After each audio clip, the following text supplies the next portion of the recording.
ఎప్పుడు చిన్న చిన్న కథలే చెప్తావు. నిద్ర వచ్చేలోపే కథ అయిపోతుంది. తెలీదు. నువ్వేం జేస్తావో నాకు తెలీదు. ఈరోజు ఖచ్చితంగా పెద్ద కథ చెప్పాల్సిందే. సరే, సరే. అర్థమైంది.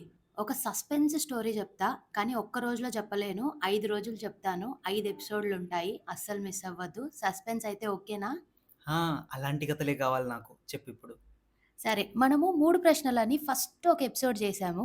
అలాంటిది కాకుండా ఈసారి 5 ప్రశ్నల కథ చెప్పుకుందాం. అబ్బో! 5 ప్రశ్నలా? 5 ప్రశ్నలే. 5 ప్రశ్నలకి రాకుమారుడు 5 జవాబులు కనుక్కొనొస్తాడు. చాలా ఇంట్రెస్టింగ్‌గా ఉంటుంది. మొత్తం కథ వినండి. చాలా ఇంట్రెస్టింగ్‌గా ఉంటుంది. అస్సలు మిస్ అవ్వద్దు. టైటిలే ఇంత ఇంట్రెస్టింగ్‌గా ఉంది. చెప్పు తొందరగా. సరే కథలోకెళ్దాం. అనగనగా ఒక నగరం. ఆ నగరం పేరు కౌశాంబి నగరం. కౌశాంబి నగరంలో ఒక వ్యాపారస్తుడుండేవాడు. ఆయన చాలా పెద్ద వ్యాపారస్తుడు. ఎన్నో రకరకాలు వ్యాపారాలు జేసేవాడు. ఆయనకి పెద్ద వయసొచ్చాక ఒక కుమార్తె పుట్టింది. ఆ అమ్మాయి పేరే సులోచన. ఈయన ఆ నగరంలో చాలా పెద్ద వ్యాపారస్తుడు కదా! ఈయనకి చాలా లేట్‌గా అమ్మాయి పుట్టింది గదా! కానీ ఈ అమ్మాయి కొంచెం పెద్దదయ్యేసరికే వాళ్ళ నాన్న మరణిస్తాడు. ఆయన చనిపోయిన తర్వాత మొత్తం వ్యాపార భారం మొత్తం ఈ అమ్మాయి మీదనే పడింది. చిన్నప్పటి నుంచే చాలా రెస్పాన్సిబిలిటీస్ ఈ అమ్మాయికి. ప్రతి ఒక్కటి ఆ అమ్మాయే ఇండిపెండెంట్‌గా చూసుకుండేది. తర్వాత ఏమవుతుందంటే కొన్ని రోజుల తర్వాత ఆ అమ్మాయికి పెళ్లి మీద ధ్యాసే ఉండదు. పెళ్లి చేసుకోకూడదు అని ఫిక్స్ అయిపోతుంది. అలా ఎందుకు అనిపిస్తుందంటే ఆ అమ్మాయికి చాలా డబ్బులుంటాయి. అంటే దగ్గర దగ్గర కోట్లల్లో ఆస్తులుంటాయి. ఇప్పుడు ఈ కాలంలో గాకుండా ఆ కాలంలోనే కోట్లల్లో ఆస్తులంటే ఆలోచించు. ఇప్పుడు నేను ఎవరినైనా పెళ్లి చేసుకున్నానంటే ఈ ఆస్తి మొత్తం వాళ్ళ పరం అయిపోతుంది. మొత్తం వాళ్ళే కంట్రోల్ తీసేసుకుంటారు. ఇంత మా నాన్న సంపాదిచ్చి ఇంత ఎనకేసాడు. ఇదంతా ఎవరి పాలో అయిపోతుంది. సో, నేను పెళ్లి చేసుకోకూడదు అని ఆ అమ్మాయి ఫిక్స్ అయిపోతుంది. అలానే ఉండిపోతది. యంగ్ ఏజ్‌కొచ్చేస్తుందనమాట. ఈ కాలంలోనే అమ్మాయిలు పెళ్లి చేసుకోము అంటే ఒప్పుకోవట్లేదు. మరి ఆ కాలంలో అమ్మాయికి ఎంత ప్రెషర్ ఉంటది. ఇంకా ఊర్లో పెద్దలు, బంధువులు, ఆ అమ్మాయి వెల్ విషర్స్ అందరూ ఇంకా అమ్మాయిని ఫోర్స్ చేస్తుంటారు. "నువ్వు పెళ్లి చేసుకో, పెళ్లి చేసుకో అందరూ ఒకేలాగుండరు కదా! పెళ్లి చేసుకో" అని ఫోర్స్ చేస్తుంటారు. అయితే అప్పుడు ఆ అమ్మాయి చెప్తుంది, "సరే నేను పెళ్లి చేసుకుంటా. కానీ నాకు 5 ప్రశ్నలున్నాయి. ఈ 5 ప్రశ్నలకు ఎవరైతే జవాబు చెప్తారో నేను అతన్నే పెళ్లి చేసుకుంటా" అని చెప్తది. ఇంకప్పుడు వాళ్ళ వెల్ విషర్స్, బంధువులు అందరూ అనుకుంటారనమాట. ఓకే. మనకింతమంది కుర్రాళ్ళున్నారు. ఎవరో ఒకరు ఈ అమ్మాయికి ఆన్సర్ చెప్పేస్తారు. పెళ్లయిపోతుంది అనని చాలా మందిని దింపుతారు. వచ్చిన వాళ్ళంతా ఈ అమ్మాయి అడిగే ఫస్ట్ ప్రశ్నకే, అయ్యో! ఇదంతా మా వల్ల గాదు అనేసి తిరిగి వెళ్ళిపోతారు. ఈ అమ్మాయి అడిగే ప్రశ్న ఎలా ఉంటుందంటే, ఏదో పోయి ఏదో ఎళ్లి ఈ రాజ్యంలో అక్కడ ఒక రాక్షసుడుంటాడు. అతన్ని అంతం చేసి రాపో అనేసి చెప్పదు. చాలా అసలు క్రిటికల్‌గా ఉంటదనమాట. ఏ తలా, తోక లేకుండా ఉంటది ఈమె ప్రశ్నకి. కానీ ఆ ప్రశ్న వల్ల చాలా ఉపయోగం ఉంటది. అది మనం ముందు తెలుసుకుందాం. ఎంతోమంది ఆ అమ్మాయి అడిగే ప్రశ్నలకి జవాబు కనుక్కుందాం అని ప్రతివారు వచ్చేవాళ్ళు. ఎందుకు ఈ అమ్మాయికి చాలా ఆస్తుంది. ఈ ఒక్క ప్రశ్నలే కదా జవాబులు చెప్పేస్తే మనకి ఈజీ అయిపోతది. మొత్తం ఆస్తి మనకే వస్తది కదా అని అనుకుంటారు. కానీ ఎవ్వరు చెప్పలేరు. ఆ కాలంలో అదే నగరంలో ధీరసింహుడని ఒక అబ్బాయి ఉండేవాడు. ఈ అబ్బాయి రాజకుమారుడే. కానీ ప్రెజెంట్ ఆస్తులేముండవు. తల్లిదండ్రులుండరు. జస్ట్ ఒక చిన్న పాత ఇంట్లో అంటే వాళ్ళ రాజుల కాలం నాటి ఒక ఇంట్లో ఆ అబ్బాయి ఉంటూ ఉంటాడు. ఈ అబ్బాయికి గూడా ఈ అమ్మాయిని సులోచన అనే అమ్మాయిని పెళ్లి చేసుకోవాలని ఉంటది. ఆస్తి కోసం కాదు. ఈ అబ్బాయి మాత్రం హార్ట్‌ఫుల్‌గా అమ్మాయి అంటే ఇష్టం ఉంటది. అందులో ఈ అబ్బాయి చాలా సాహసికుడనమాట. ఎట్లా అంటే ఏదన్నా ఒక క్వెషన్ వచ్చిందంటే దానికి ఆన్సర్ కనుక్కోవాలి. అలాంటి మైండ్‌సెట్ అబ్బాయి. చాలా సాహసం చేసే అబ్బాయన్నమాట. ఇంతమంది ప్రయత్నిస్తున్నారు. నేనెందుకు ప్రయత్నించొద్దు. సరే ఎళ్దాము అనేసి సులోచన దగ్గరికి ఒకరోజు ఎళ్తాడు. ఈ అబ్బాయి పేరు ధీరసింహుడు. ధీరసింహుడు సులోచన దగ్గరకొస్తాడు. సులోచన అబ్బాయిని చూస్తూనే ఓకే. చూడ్డానికి బాగున్నాడు. ఎందుకంటే రాజకుమారుడు కదా! అంటే ప్రెజెంట్ రాజకుమారుడు కాదు. ఎప్పుడో పాతకాలంలో వాళ్ళ నాన్న వాళ్ళు ఏదో రాజా వంశంలో ఉన్నవాళ్ళనమాట. ఈ అబ్బాయిని చూస్తూనే ఆ! బాగున్నాడు కదా! అని అనుకుంటది. అప్పుడు చెప్తుంది. ఇలా నాకొక 5 ప్రశ్నలున్నాయి. నువ్వు వాటికి జవాబు చెప్తే నేను నిన్ను పెళ్లి చేసుకుంటా అంటుంది. అప్పుడు ధీరసింహుడు సరే అడగండి నేను చెప్తాను అంటాడు. సరే ఫస్ట్ నేనొక ప్రశ్న చెప్తాను అని ప్రశ్న చెప్తుంది. అప్పుడు అమ్మాయి ఫస్ట్ ప్రశ్న అడుగుతుంది. ఆ ప్రశ్న ఏంటంటే, ఈ రాజ్యంలో అప్పుడప్పుడు ఒక మాట వినిపిస్తూ ఉంటుంది. ఒకసారి చూశాను. మళ్ళీ మళ్ళీ చూడాలనిపిస్తుంది అనేది ఆ వాక్యం. అని ఒక మగవాడి వాయిస్ వస్తూ ఉంటుంది. ఈ వాయిస్ ఎక్కడి నుంచొస్తుంది? ఆ అబ్బాయి ఏం చూసాడు? ఆ అబ్బాయి మళ్ళీ ఏం చూడాలనుకుంటున్నాడు? అసలు ఆ అబ్బాయి ఎవరు? ఈ ప్రశ్నకి నాకు జవాబు కనుక్కొని రా అని చెప్తుంది. ఆ అబ్బాయి అనుకుంటాడు. ఇది ఏం ప్రశ్న అసలు? ఎప్పుడో ఎవరో ఎక్కడో ఏదో అడుగుతారు. అది అసలు ఎక్కడ వినిపిస్తుంది? ఈ ఊర్లో గూడా ఎవ్వరికీ ఆ వాయిస్ ఎవరిదన్నది తెలీదు. సరే అయినా గూడా ధీరసింహుడు ఒప్పుకున్నాడు. దీనికి ఎలాగైనా నేను జవాబు తీసుకొనొస్తా అనేసి బయలుదేరతాడు. అలా 1, 2 రోజులు అక్కడే కౌశాంబి నగరంలోనే ఉంటాడు. ఈ ఈ వాయిస్ ఎక్కడి నుంచొస్తుందంటే ఉత్తరం సైడ్ నుంచొస్తుంది. సరే అనేసి ఉత్తరం సైడ్ నడుచుకుంటూ వెళ్తా ఉంటాడు. వెళ్తూ ఒక అడవి దారిన వెళ్తా ఉంటాడు. ఆ అడవిలో 2 నక్కలు కనిపిస్తాయి. ఆ 2 నక్కలు జంట. అవి చూస్తే ఏడుస్తూ ఉంటాయి. "ఎందుకు మీరు ఏడుస్తున్నారు?" అని ఆ నక్కల దగ్గరికెళ్లి అడుగుతాడు. నక్కల జంట చెప్తుంది. "ఇక్కడి నుంచి కొంచెం ముందరికెళ్తే ఈ అడవిలో ఒక పెద్ద కొండుంది. ఆ కొండకు ఒక గుహలో ఒక జంతువుంది. దాని మొహం మీద ఒక కొమ్ముంది. అదొక పెద్ద ఖడ్గమృగం. అది ఎప్పుడు చూడు మమ్మల్ని కొట్టేస్తూనే ఉంటుంది. ఎక్కడ మేము పిల్లల్ని పెడదాము అనేసి మేము ఏర్పాటు చేసుకున్నా వచ్చి ఆ బొరియలంతా తవ్వేస్తూనే ఉంటుంది. మమ్మల్ని పిల్లలు పెట్టుకోనివ్వట్లేదు. మేము కనిపిస్తే మమ్మల్ని కొట్టేస్తుంది. మేమెలా బతకాలో మాకర్థం అవ్వట్లేదు" అని అంటుంది. ఈ అబ్బాయి ఏంటి చాలా సాహసి. అలానే చాలా సహాయం చేసేవాడనమాట. సరే నేను మీకు హెల్ప్ చేస్తాను అనేసి ఆ గుహ దగ్గరికెళ్తాడు. గుహ దగ్గరికెళ్తే ఆ ఖడ్గమృగం పడుకొనుంటుంది. పడుకొనున్న దాన్ని ఎలా చంపేస్తాను అనేసి అది లేసే వరకు అక్కడే కూర్చొని వెయిట్ జేస్తాడు. ఈ అబ్బాయి గూడా కొన్ని వెపన్స్ తెచ్చుకొని ఉంటాడు. మంచిగా ఒక బాణం, ఒక గొడ్డలి అలాంటివన్నీ ఈ అబ్బాయి వెపన్స్ తీసుకొనొచ్చుంటాడు. అది పట్టుకొని కూర్చొని ఉంటాడక్కడ. కొంసేపున్నాక ఆ మృగం లేస్తుంది. అది లేస్తూనే ఈ అబ్బాయి ఫస్ట్ ఆ రాతిపై నుంచి దుంకి ఫస్ట్ దాని కొమ్ము కొట్టేస్తాడు. ఎందుకు ఆ కొమ్ముంటేనే దానికి దురద. ఆ దురదకి ఏం జేయాలో తెలియక ఇలా ఎళ్లి వేరే మృగాలని గుద్దుతూ ఆ కొమ్ముని అక్కడిక్కడ రాసుకుంటూ ఉంటుందనమాట. సో, ఫస్ట్ దాని కొమ్ము నరికేస్తాడు. దాని పవర్ సగం అక్కడే అయిపోతుంది. సో, వెంటనే నెక్స్ట్ ఇంక దాన్ని అంతం జేసేస్తాడు ఫైట్ జేసి. ఇంక మళ్ళీ ఆ గుహలో నుంచి బయటికొచ్చేసి నక్కల దగ్గరికెళ్ళి, "ఇంకా అది మిమ్మల్ని ఏం చెయ్యదు. నేను దాన్ని చంపేశాను" అని చెప్తాడు. అప్పుడు నక్కలడుగుతాయి, "అసలు నువ్వెవరు బాబు? ఎక్కడి నుంచొచ్చావు?" అని అడిగితే అప్పుడు చెప్తాడు. ఇలా నేనొక ప్రశ్నకి జవాబు కోసం ఎళ్తున్నాను. ఇదే ఆ ప్రశ్న అని చెప్తాడు. అప్పుడు నక్కలంటాయి, "ఆ! మేము కూడా అప్పుడప్పుడు వింటూ ఉంటాము. కానీ ఇది ఎక్కడి నుంచొస్తుందో మాకు కూడా తెలియదు." అప్పుడు ఇవి చెప్తుంది, "అదెక్కడి నుంచొస్తుందో మాకు తెలీదు. కానీ, కానీ ఇక్కడి నుంచి నువ్వు నేరుగా ఎళ్లి ఎడమ వైపుకి తిరిగితే అక్కడొక కొలనుంటుంది. అక్కడి నుంచి ఈ వాయిస్ వస్తూ ఉంటుంది. నువ్వు అక్కడికెళ్ళు" అని చెప్తుంది. సరే అనేసి వాళ్ళ క్లూ తీసుకొని అక్కడి నుంచి ముందరికి నడుచుకుంటూ ఎళ్తాడు. అలా ఎళ్తూ ఉంటే కొంచెం చీకటి పడుతుంది. అక్కడ చూస్తే 2 పాములుంటాయి. ఒకటి పెద్ద పాము, ఒకటి చిన్న పాము. 2 ఫుల్లు కొట్టుకుంటుంటాయి. ఆ పెద్ద పాము చిన్న పాముని తినేయాలని ట్రై చేస్తుంటది. ఇంకా 2 ఒర్లుతుంటాయి. ఫుల్లుగా కొట్లాడుతుంటాయి. అప్పుడు ఆ 2 కొట్టుకుంటుంటే చిన్న పాము అరుస్తుంది. నాకు సహాయం చేయండి" అనేసి. అప్పుడు ఇతనేం చేస్తాడంటే దాని దగ్గరున్న ఒక చిన్న కత్తి తీసి పెద్ద పాము మీదకి ఇసిరేస్తాడు. ఆ పెద్ద పాము మీదకి ఇసిరేస్తూనే ఆ 2 పాములు 2 గంధర్వులుగా మారిపోతాయి. అప్పుడు ఆ గంధర్వులు జెప్తారు, "బాబు మేమిద్దరం గంధర్వులం. ఒకచోటే పుట్టాము. చిన్నప్పటి నుంచి మా ఇద్దరికి అస్సలు పడనే పడదు. మేమిద్దరం అన్నాతమ్ముళ్ళము. మేమెప్పుడూ ఇలానే కొట్టుకుంటూనే ఉంటాము. ఇలా పాముల్లాగానో, ఏదో ఒక జంతువులాగానో మారి మేమిలా కొట్టుకుంటూనే ఉంటాము" అని చెప్తారు. అప్పుడు ఈ అబ్బాయి ఏం జేస్తాడంటే వాళ్ళిద్దరిని కూర్చోబెట్టి ఒక కౌన్సెలింగ్ ఇస్తాడనమాట. "ఇలా గాదు మీరు అన్నాతమ్ముళ్ళు ఎంత ఐక్యంగా ఉండాలి. ఇలా కొట్టుకుంటే ఎలా నడుస్తుంది? మీకు మీరిలా కొట్టుకుంటే వేరే వాళ్ళకి చులకన అయిపోతారు. ఇలా కొట్టుకోకండి, కలిసుండండి. అప్పుడు ఐకమత్యం ఉంటేనే మీ మధ్యలోకి ఎవ్వరు రారు" అనేసి మంచి మాటలు జెప్తారు. అప్పుడు ఆ గంధర్వులు జెప్తారనమాట. ఇంకా వాళ్ళిద్దరు చెప్తారు, "ఇప్పటి నుంచి మేము కొట్టుకోము, మంచిగుంటాము" అని చెప్తారు. అప్పుడు వాళ్ళిద్దరు అడుగుతారు, "నువ్వెవరు? ఎక్కడి నుంచొస్తున్నావు?" అని ఆ గంధర్వులు ధీరసింహుడిని అడుగుతారు. అప్పుడు చెప్తాడు, "ఇలా నాకొక ప్రశ్నుందండి. ఇక్కడి నుంచి ఒక వాయిసొస్తుంది. ఆ వాయిస్ ఏంటి అనంటే, ఒకసారి చూసాను. మళ్ళీ చూడాలనిపిస్తుంది" అని ఒక మగవాడి వాయిస్ ఒస్తూ ఉంటుంది. దానికి అదెక్కడి నుంచొస్తుంది అనే ప్రశ్నకి జవాబు కనుక్కోడానికి నేనొచ్చాను అని అంటాడు. అప్పుడు వాళ్ళు చెప్తారు, "ఇక్కడి నుంచి నువ్వు ముందరికెళ్ళు. ఒక చెరువు కనిపిస్తుంది. ఆ చెరువు దగ్గర నీకీ ప్రశ్నకి జవాబు దొరుకుతుంది. అక్కడికెళ్ళు" అని చెప్తాడు. మాకు తెలిసి ఆ చెరువుకి చుట్టుపక్కలే ఈ సౌండ్ ఒస్తుంటుంది అని అంటారు. ఇంకా సరే అనేసి ఇంకా అబ్బాయి అక్కడే నైట్ నిద్రపోతాడు. పొద్దున్నే లేసి ఆ చెరువు దగ్గరికి నడుచుకుంటూ ఎళ్తాడు. ఆ చెరువు చూస్తే ఎంత అందంగుంటుందో. మంచి ఇట్లా తామర పూలుంటాయి. చుట్టుపక్కల చాలా మంచి సువాసనలొస్తుంటాయి. చాలా బావుంటది ఆ చెరువు చూడ్డానికి. చాలా పెద్దది గూడా. ఇంక అక్కడే కూర్చొని చూస్తా ఉంటాడు. ఆ వాయిస్ కోసం వెయిట్ చేస్తా ఉంటాడు. ఇంగ ఆకలేస్తుంటది. అక్కడనే చెరువులో నీళ్లు తాగి, అక్కడే చెట్లకి పండ్లుంటే అవి తెంపుకొని తిని, అక్కడే కూర్చొని వెయిట్ చేస్తా ఉంటాడు. అప్పుడు వెంటనే ఆ చెరువులో నుంచి ఒక అందమైన ఒక అమ్మాయి బయటికొచ్చి, ఇతని చెయ్యి పట్టుకొని మెల్లగా చెరువులోకి తీసుకెళ్తుంది. లోపలికి వెళ్తూనే ఒక పెద్ద ఉద్యానవనం ఉంటుంది. ఎన్ని చెట్లు, పూలు, కాయలు, రకరకాల సుగంధ ద్రవ్యాలు ఏమేమో ఉంటాయి. అలానే ఆ చెరువే గదా అది. ఆ చెరువు లోపల ఇంకో చెరువుంటది. చూస్తే లోపలికెళ్తూనే ఒక పెద్ద భవనం ఉంటది. ఆ లోపలికి తీసుకెళ్తుంది. ఆ భవనం లోపల మొత్తం ఇట్లా వరుసగా మొత్తం ఇట్లా ఫ్రేమ్స్ ఉంటాయన్నమాట. అందరి ఫోటోస్ ఉంటాయి. ఆ స్తంభాలుంటాయి. ఆ స్తంభాలకి ఒక్కొక్క దానికి ఒక్కొక్క ఫోటో ఉంటదన్నమాట.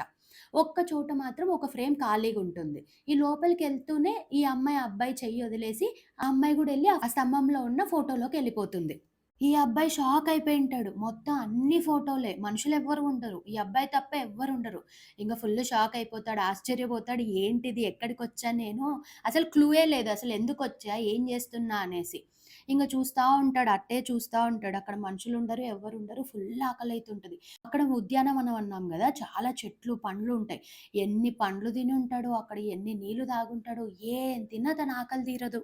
ఇంకేం జేయాలో తెలియక మళ్ళీ భవనం లోపలికెళ్తాడు. ఆ భవనంలో చెప్పాం గదా! పెద్ద హాలు, దానికి పెద్ద పెద్ద స్తంభాలు, ఆ స్తంభాల మీద వాళ్ళ ఫోటోస్ అన్నీ ఉంటాయన్నమాట. ఇంకేం జేయాలో తెలియక అటు ఇటు ఆ హాల్‌లో, ఆ భవనంలో తిరుగుతా ఉంటాడు. తిరుగుతుంటే ఆ హాల్‌లో ఒక చీమల గుంపు ఇట్లా ఒక వారగా ఇట్లా వరుసగా పోతా ఉంటాయన్నమాట. ఆ చీమలను ఫాలో అయితూ ఎళ్తాడు. చూస్తే అక్కడ ఒక చిన్న బొక్క పెట్టుకోనుంటుంది. ఆ చీమలన్నీ వరుసగా ఒక గోడెంబడి పోతూ ఉంటాయన్నమాట. ఎక్కడికెళ్తున్నాయి ఈ చీమలు అని ఆ గోడని ఇట్లా తడతాడన్నమాట. ఇట్లా గట్టిగా ఇట్లా తడతాడు. తడుతూనే ఆ గోడ 2గా ఓపెన్ అవుతది. ఆ ఓపెన్ అయిన దాంట్లో చూస్తే ఒక చిన్న ఆ ఓపెన్ అయిన దాంట్లో చూస్తే ఒక పెట్టె కనిపిస్తది. ఆ పెట్టెని తెరిచి చూస్తూనే ఒక కీస్ కనిపిస్తాయి ఆ అబ్బాయికి. ఇప్పుడు ఆ తాళం దొరికింది. ఈ తాళంతో ఏం జేయాలి? ఈ తాళం దేనికసలు సంబంధించింది అనేసి మొత్తం వెతుకుతా ఉంటాడు లోపల. అన్ని గదులకన్నిటికెళ్ళి ఆ తాళం పెట్టి చూస్తాడు. ఎక్కడ దానికి పట్టదు. ఇలా ఒక పెద్ద గది పక్కన ఒక చిన్న గది ఉంటదనమాట. దానికి ఓపెన్ చేస్తే దానికి ఆ కీస్ పడతది. అప్పుడు ఆ గదిని ఓపెన్ చేసి చూస్తే, ఆ లోపల చూస్తే ఇంకేమి లేవు. మళ్ళీ ఒక పెట్టె కనిపిచ్చింది. ఆ పెట్టె చూస్తే దానికి ఓపెన్ చేయడానికి అసలు ఒక కీస్ లేదు. ఏం లేదు. అదొక ప్లెయిన్ బాక్స్ అనమాట. అది ఎట్లా తెరవాలో ఆ అబ్బాయికి తెలీదు. ఇప్పుడు ఎలారా బాబు అని అటు ఇటు చూస్తా ఉంటే ఒక చిన్న స్విచ్ లాంటిది కనిపిస్తది ఆ అబ్బాయికి. ఆ స్విచ్ నొత్తుతాడు. ఈ అబ్బాయి ఇంకేం చేయాలో తెలియక అటు ఇటు తిరుగుతుంటే ఒక చిన్న స్విచ్ లాంటిది ఆ అబ్బాయి కాలుకి తగులుకొని అప్పుడు ఆ బాక్స్ ఓపెన్ అవుతది. అప్పుడు ఇంక వెంటనే ఆ అబ్బాయి ఆ బాక్స్ దగ్గరికెళ్ళి ఆ బాక్స్ తీస్తాడు. బాక్స్‌లో చూస్తే ఒక చిన్న పేపర్ ఉంటది. పేపర్ అంటే ఒక రేకు మీద రాసుంటది. ఇదంతా మాయ. ఎవరైతే తోటలో ఉన్న బంగారు చెట్టుని విరిచేస్తారో అంటే పెక్కలిచ్చాలి మొత్తం కింద నుంచి. ఎవరైతే తోటలో ఉన్న బంగారు చెట్టుని పెక్కలిస్తారో ఈ మాయ మొత్తం అదృశ్యమైపోతుంది అని చెప్తాడు. అని దాంట్లో ఉంటుంది. ఇతనొచ్చేటప్పుడు చూసుంటాడు. తోటలో ఒక బంగారు చెట్టుని చూసుంటాడు. సరే అనేసి చెట్టు దగ్గరికెళ్తాడు. ఇంక ఈ అబ్బాయి అలానే ఆ పేపర్ చదివి అలా బయటికొస్తూ ఉంటాడు.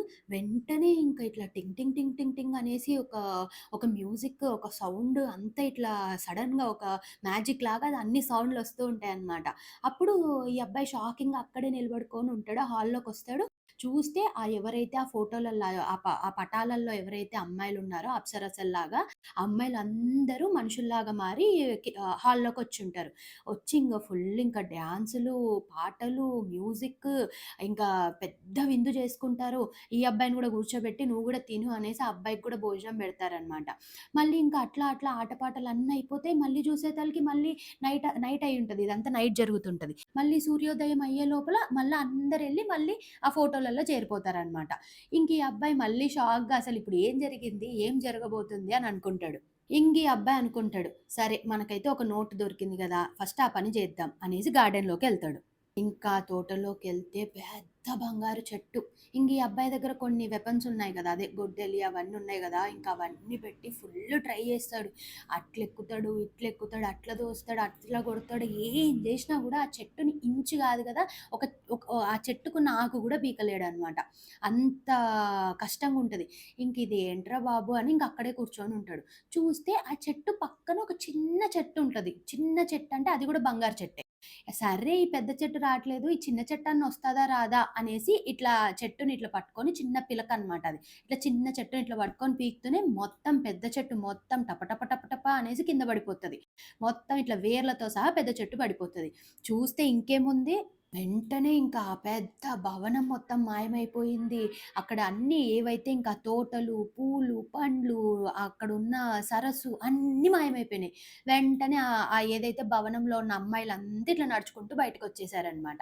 ఆ అబ్బాయి అడుగుతాడు ఇంకా షాక్‌లో, "అసలు మీరెవరు? ఏంటి? ఈ కథంతా ఏంటి? ఇలా ఫోటోలో ఉన్నోళ్ళు మీరిప్పుడెలా మనుషుల్లాగా మారిపోయారు?" అని అడుగుతారు. అప్పుడు వాళ్ళు చెప్తారనమాట. "మేమంతా నాగరాజ కన్యకలము. మాకు వివాహం చేయమని అడిగితే మా తండ్రికి నచ్చలేదు. నచ్చక ఇలా మాయాభవనం సృష్టించి మమ్మల్ని ఇందులో ఇట్లా ఫ్రేమ్‌లలో కట్టేసాడు. ఇట్లా ఫోటోలాగా పెట్టేసాడు. మాకు దీంట్లోంచి ఎప్పుడు విముక్తొస్తుందంటే, ఎవరైతే ఈ మాయనంతా ఛేదించి, ఎవరైతే మమ్మల్ని ఇలా బయటికి తీసుకొనొస్తారో అప్పుడు మాకు విముక్తొస్తుంది. ఈ మాయను ఎవరైతే ఛేదిస్తారో అతన్నే మీరు పెళ్లాడాలి. అతనే మీ వరుడు అని చెప్పింటాడనమాట వాళ్ళ నాన్న. ఇప్పటికి చాలా మందొచ్చారు. చాలా మంది ప్రయత్నించారు. ఎవ్వరు చేయలేకపోయారు. వాళ్ళు తిరిగి గూడా ఎళ్ళిపోయారు.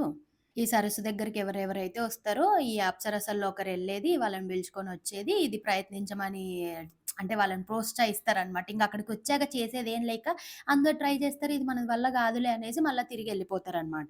ఇప్పటి వరకు ఇంకెవ్వరు దీన్ని ఛేదించలేదు. నువ్వే మొదటి పర్సన్‌వి. ఇది ఛేదించిన పర్సన్‌వి. సో, నీ వల్లే మాకు విముక్తి దొరికింది. ఇంక మమ్మల్ని పెళ్లి చేసుకో అంటారు. ఈ అబ్బాయి షాక్ అయిపోతాడు. నేనేంటి? నేనొచ్చిన పనేంటి? నేను చేసిన పనేంటి? నేనైతే పెళ్లి చేసుకోను.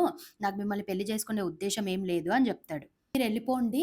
నేను చేసుకోను అనేసి ఇంక ఈ అబ్బాయి చెరువులోంచి బయటికొచ్చేస్తాడు. ఈ అబ్బాయి ఎక్కడికి పోతే వీళ్ళు ఆ అబ్బాయి ఎనకాలనే వస్తుంటారు. చెరువులోంచి గూడా ఈ అబ్బాయి వెనకాలనే వస్తుంటాడు. అప్పుడు ఆ అబ్బాయి ఎప్పుడైతే చెరువు దగ్గర నుంచి బయటికొస్తాడో అప్పుడు ఆ అబ్బాయికి వినిపిస్తది. ఒకసారి చూసాను. మళ్ళీ చూడాలనిపిస్తుంది అని ఆ మొగ గొంతు మళ్ళీ ఇనిపిస్తుంది ఈ అబ్బాయికి. ఎప్పుడైతే ఈ వాయిస్ వస్తుందో మొత్తం రాజకుమార్తెలంతా ఇంక భయపడి మళ్ళీ ఎనకాలకెళ్ళిపోతారు. ఇంక అప్పుడు ఈ అబ్బాయి వెతుకుతాడు. ఎవరు? ఎక్కడి నుంచొస్తుంది వాయిస్ అనేసి ఈ అబ్బాయి వెతుకుతూ ఎళ్తాడు. చూస్తే అప్పుడు ఒక చెట్టు కింద ఒక అబ్బాయి ఒక 25 ఇయర్స్ సంథింగ్ అలా ఒక అబ్బాయి కూర్చొని ఎట్లా అంటే ఇంక దేవదాసు అయిపోయుంటాడు. ఫుల్లు గడ్డము ఇట్లా నీరసించిపోయి అక్కడ ఇట్లా పిచ్చి జుట్టేసుకొని బట్టలు పిచ్చి బట్టలయిపోయి అట్లా కూర్చొనుంటాడు. చూస్తే అతను ఒక రాజకుమారుడనమాట. వెళ్లి తనడుగుతారు. "ఎవరసలు? ఎవరు నువ్వు? ఎందుకు ఈ వాయిస్ నువ్వు? ఎందుకిలా నువ్వు అరుస్తున్నావు రోజు? ఎవరు నువ్వు?" అని అడుగుతాడు. అంటే నేను గూడా ఇలా నీలాగే ఆ చెరువులో నుంచి మాయాభవనంలోకెళ్ళాను. ఆ 100 మంది రాజకుమార్తెల్లో నేనొక అమ్మాయిని ప్రేమించాను. చాలా నచ్చింది. కానీ నేను ఆ మాయని ఛేదించలేకపోయాను. అందుకే వాళ్ళు నన్ను తీసుకొచ్చి ఇక్కడ వదిలేసి ఎళ్ళిపోయారు. అప్పుడు ఆ అమ్మాయిని చూసా. నాకు చాలా నచ్చింది. ఇంక నేను తిరిగెళ్ళలేను. వాళ్ళు నన్ను తీసుకెళ్లరు. ఇంగ ఆ అమ్మాయిని మర్చిపోలేక ఆ అమ్మాయి కోసమే నేనిక్కడ వెయిట్ చేస్తూ ఉన్నాను. నేనే రోజు ఆ అమ్మాయిని పిలుస్తూ ఉంటాను. నేను ఎన్ని సార్లు పిలిచినా గూడా ఆ అమ్మాయి ఎప్పుడు తిరిగి రాలేదు. సరేలే అప్పుడు ధీరసింహుడంటాడు. సరేలే అయిపోయింది. నేను ఆ మాయను ఛేదిచ్చేసాను. ఆ అమ్మాయిలంతా అక్కడే ఉన్నారు చెరువు పక్కన. అప్పుడు సరే నేను నేను పద నిన్ను వాళ్ళతో కల్పిస్తా అని ఈ అబ్బాయి ఇంక నడిచే పరిస్థితిలో గూడా ఉండడు. ఇంక ఈ అబ్బాయిని తీసుకొనెళ్తాడు. నేను సెటిల్ చేస్తా అనేసి ఆ అబ్బాయిని ఎత్తుకొని తీసుకొనెళ్తాడక్కడికి. ఎళ్లి ఎవరినైతే లవ్ చేశారో ఆ అమ్మాయి దగ్గరికి తీసుకెళ్ళి మొత్తం మాట్లాడతాడు. "అమ్మ నేను పెళ్లి చేసుకోలేను. ఈ అబ్బాయి నీ కోసం పరితపిస్తున్నాడు. ఈ అబ్బాయిని పెళ్లి చేసుకో" అనేసి వాళ్ళిద్దరిని కలుపుతాడు. ఇంకెవరినైతే ఈ అబ్బాయి లవ్ చేసాడో వాళ్ళతో మాట్లాడి ఇంకా అబ్బాయికి పెళ్లి చేసి అందరు రాజకుమార్తెలనందరిని ఆ అబ్బాయి గూడా రాజకుమారుడు గదా! మీరందరూ ఈ అబ్బాయితో ఎళ్ళండి. నేనే మాయ ఛేదించా. నేనే గదా! ఇప్పుడు మీకు మీ మీద ఉన్న అథారిటీ నాదే గదా! సో, ఇప్పుడు నేను చెప్తున్నా ఇతనే మీ భర్త అనేసి అందరిని ఆ అబ్బాయితో పాటు ఆ అబ్బాయి రాజ్యానికి పంపించేస్తాడనమాట. ఇంక వాళ్ళని పంపించేసి అక్కడి నుంచి మళ్ళీ వెనక్కి నడుచుకుంటూ వస్తాడు. ఇంకా అలా నడుచుకుంటూ, నడుచుకుంటూ మళ్ళీ సులోచన దగ్గరికెళ్తాడు ధీరసింహుడు. సులోచన దగ్గరికెళ్ళి మొత్తం చెప్తాడు జరిగిన కథ. ఆ నక్కలను కలిసింది, ఆ పాములకి హెల్ప్ చేసింది. అక్కడి నుంచి మళ్ళీ ఏమంటారు అక్కడికొచ్చి ఒక అమ్మాయి అతన్ని ఎలాగా సరస్సులోకి తీసుకెళ్ళిందో అన్నీ మొత్తం క్లియర్‌గా చెప్తాడు. ఏం జరిగింది? ఆ వాయిస్ ఎందుకొస్తుంది? ఆ అబ్బాయి గురించి అన్నీ చెప్తాడనమాట. ఈ అబ్బాయి ఎళ్ళడానికి 10 రోజులు, తిరిగి రాడానికి 10 రోజులు. అప్పుడు సులోచనకి అర్థమవుతుంది. ఆ! అవును. ఇప్పుడైతే ఆ వాయిస్ రావట్లేదు. ఎందుకంటే 10 రోజులు అయిపోయింది ఆ అబ్బాయి కనుక్కొని. ఆ అబ్బాయి ఆ ప్రాబ్లమ్ సాల్వ్ చేసేసి. ఈ 10 రోజుల్లో ఏ రోజు ఆ అమ్మాయికి ఆ అబ్బాయి వాయిస్ ఇనిపించలేదు. అదే ఏమని ఒకసారి ఒకసారి చూసాను, మళ్ళీ చూడాలనిపిస్తుంది అనే వాయిస్ ఈ అమ్మాయి మళ్ళీ ఈ 10 రోజుల్లో ఇనలేదు. అంటే ధీరసింహుడు చెప్పేది నిజమే. అంటే ధీరసింహుడు ఆ ప్రాబ్లమ్‌ని సాల్వ్ చేసి నాకు ఆన్సర్ తీసుకొచ్చాడు అని అనుకుంటుంది. ఇంక ఈ అమ్మాయి అంటుంది, "సరే నువ్వు చెప్పింది నేను నమ్ముతున్నాను. మాకు గూడా ఈ వాయిస్ ఇనిపించట్లేదు. సరే నీకింకో రెండో ప్రశ్న చెప్తాను. ఇప్పటికే చాలా అలసిపోయావు. ఈ నెల రోజుల నుంచి తిరిగి నువ్వు. సరే ఎళ్లి నువ్వు రెస్ట్ తీసుకో. నువ్వు కొంచెం మళ్ళీ కొంచెం సెట్ అయిన తర్వాత నీకు నేను రెండో ప్రశ్న చెప్తాను" అని అంటుంది. ఇంకా ఆ అబ్బాయి గూడా ఎళ్లి రెస్ట్ తీసుకుంటాడు. ఇంకా ఆ అబ్బాయికి కూడా ఫుల్లు ధైర్యం వచ్చేస్తది. అబ్బా! ఇంత అసలు ఇట్లా తలా తోక లేని ఒక క్వెషన్‌కే నేను కనుక్కున్నా.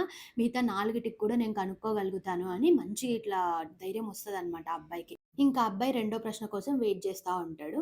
ఈరోజు మొదటి ప్రశ్నకి జవాబు దొరికేసింది. కథ కంచికి మనం ఇంటికి. రేపు మళ్ళీ 7:30కి రెండో ప్రశ్నతో కలుసుకుందాము. రెండో ప్రశ్న ఏంటో తెలుసుకోవాలంటే అస్సలు మిస్ అవ్వద్దండి. Good night.